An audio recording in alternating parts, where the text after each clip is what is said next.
Alors, Hermanzi, il était quel genre d'enfant quand il était plus jeune? Alors, j'étais un enfant sage. C'est un enfant sage, oui, un enfant sage. Je le dis, mes proches pourront témoigner. J'étais un enfant sage. Je pense que T'as grandi à Daoukro? À Daoukro, entouré de mes grands-parents et ma maman. Pas de frères et sœurs? Des sœurs, des petites sœurs. Des petites sœurs. T'es plus grand? Oui, je suis l'aîné, côté maman.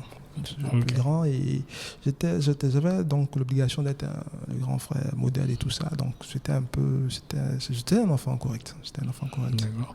Il y a la chicotte, hein? Donc ça aide, non?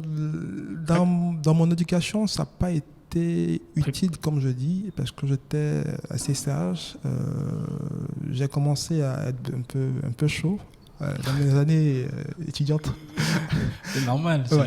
Voilà. Et c'était l'école maison, kaki dressé, enfin correct quoi.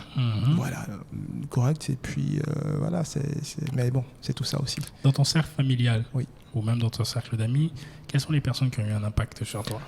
Alors, il y a plusieurs niveaux. Je viens d'une famille donc, qui est basée donc, à Daoukro, de par ma mère, en fait, et qui avait pour oncle un diplomate. D'accord.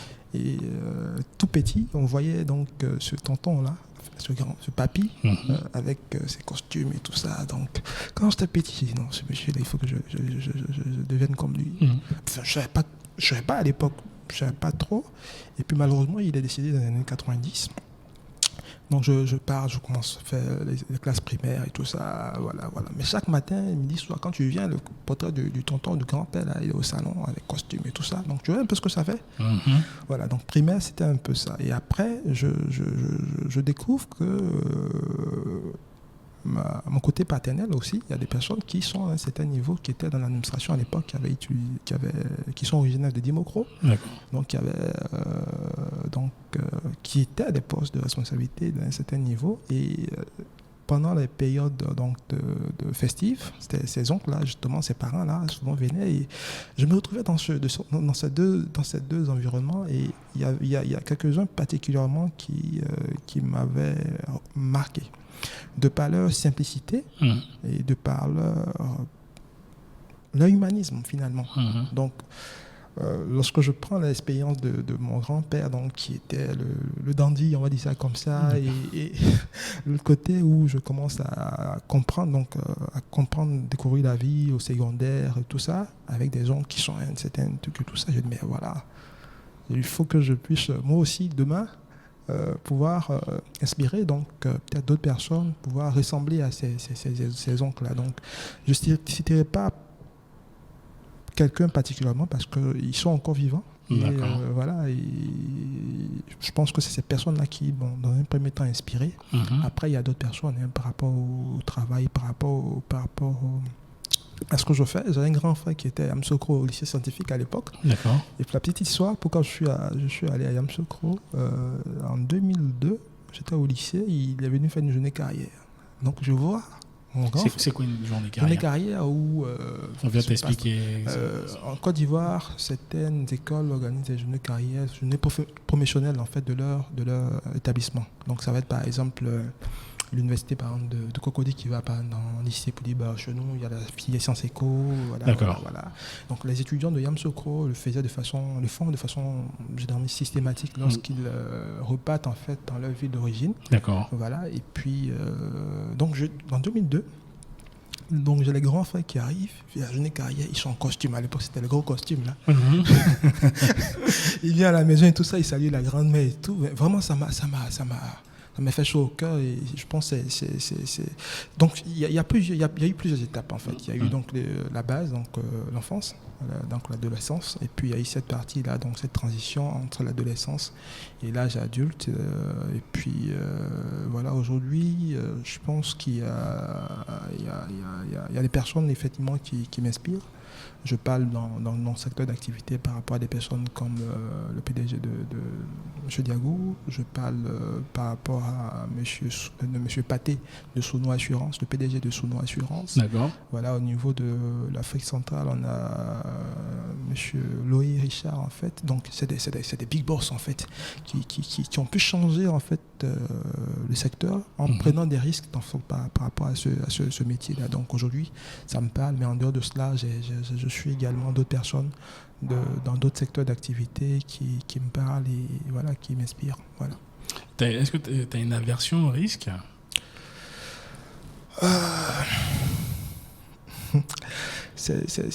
Maintenant que tu t'es lancé dans l'entrepreneuriat, c'est compliqué. Hein, tu es obligé de prendre tous les jours, c'est des risques que tu prends. Donc, bien sûr, mais mesurer. Et tu bosses dans l'assurance en plus. mesurer quand même, je veux dire, oui. Oui, parce que. C'est quoi qui te fait le plus peur? Ce qui me fait le plus peur, c'est. S'il y a quelque chose qui te fait le plus peur. Est-ce que j'ai peur de quelque chose? T'es un baoulé, tu peux pas avoir peur. Non, depuis que j'ai pris, en fait, j'ai eu la chance de décider de me lancer, je veux dire, avec tout ce qui s'est passé dedans, je sais pas, je suis zen. Même cette situation, cette crise, en fait, c'est vrai qu'elle nous impacte, mais je suis zen et Dieu merci, voilà, j'ai la foi dans ce qu'on fait et j'ai la foi en Optimus. Voilà, on pense même à l'après-crise en ce moment, on entend voilà, réfléchir à après, parce que finalement, il faut qu'on tire les conséquences, enfin, les expériences, en fait, les leçons de ce moment, et puis voilà. Bon, j'ai peur de Dieu. Meilleure réponse. Voilà, j'ai peur de Dieu, c'est tout. Voilà.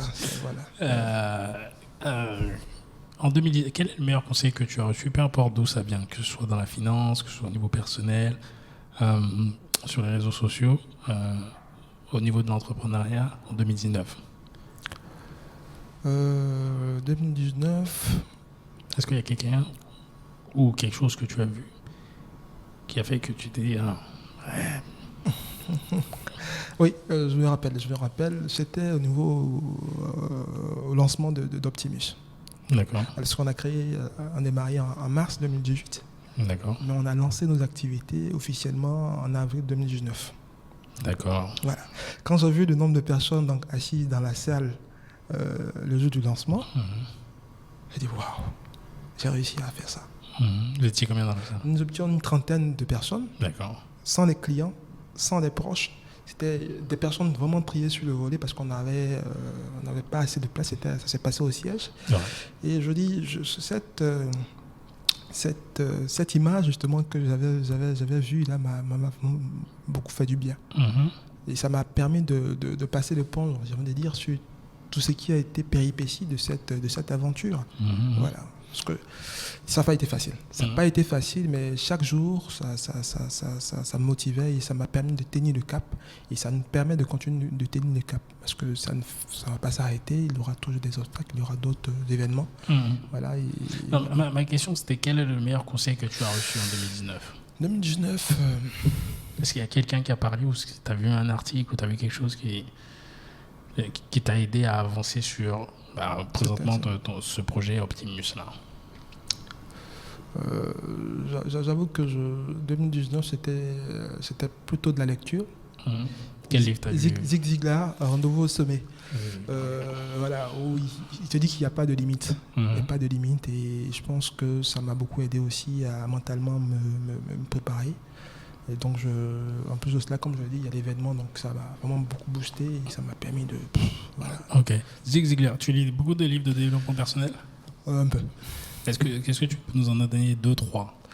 Alors, je parlais de Rendez-vous au sommet, je parlais de devenir champion, je veux dire comment devenir millionnaire. Il y a Dale Carnegie également, comment se faire ses amis. Bon, il y a pour ceux qui sont dans les assurances, par exemple, le livre de M. Diago sur sa biographie, peut-être que je conseillerais. D'accord. On lui parle de son parcours et tout ça. Il y a également au niveau de quoi enfin, Bah, t'en as donné assez. Ouais. Ok. Pourquoi ces livres-là? Qu'est-ce que tu as retenu dans Alors, tous ces livres-là? Il y a un aspect donc très humain en fait dans tout ce qu'on fait. D'accord. Et je crois en ça.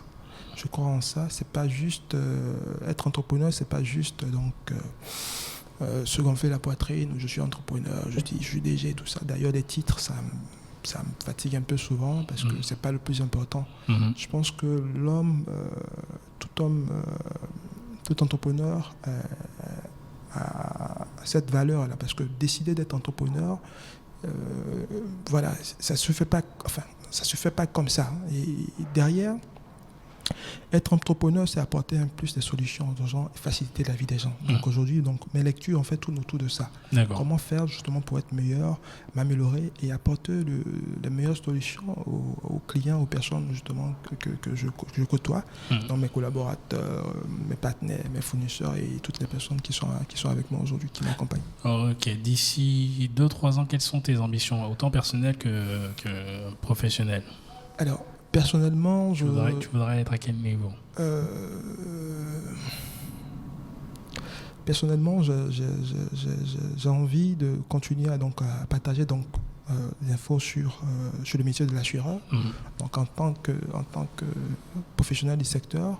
Tu as des places éventuellement dans des lycées, dans des universités pour présenter ça? Ça viendra. Okay. Ça viendra. Je souhaite continuer à renforcer donc cette démarche-là parce que je pense qu'il y a une démarche, il y a un besoin d'information, un besoin d'éduquer, de sensibilisation par rapport au métier. Je souhaiterais que dans 2, 3, 4, 5 ans, quand je dis je suis assureur, je suis courtier, les gens disent « Waouh, Hermanisi, bravo », tout ça. Pourquoi? Parce que moi, j'ai l'opportunité d'être là aujourd'hui après 10 ans. Mais il y a certaines personnes qui abandonnent. Hein. Ouais, parce que c'est pas évident. C'est pas évident. Donc, j'ai envie de continuer à vraiment sensibiliser les personnes. Sur le plan professionnel, avec Optimus, on souhaite grandir et pourquoi pas devenir un champion du courtage local et d'être vraiment une référence, une alternative crédible par rapport aux PME, aux entreprises locales. Parce que c'est vrai qu'il y a des grosses qui sont là, mais il faut que je pense localement, on est aussi donc, un optimiseur, donc une société de courtage ivoirienne capable de pouvoir accompagner. On a l'expertise, on a l'expérience et on a aujourd'hui les capacités pour pouvoir le faire et on a les partenaires qu'il faut.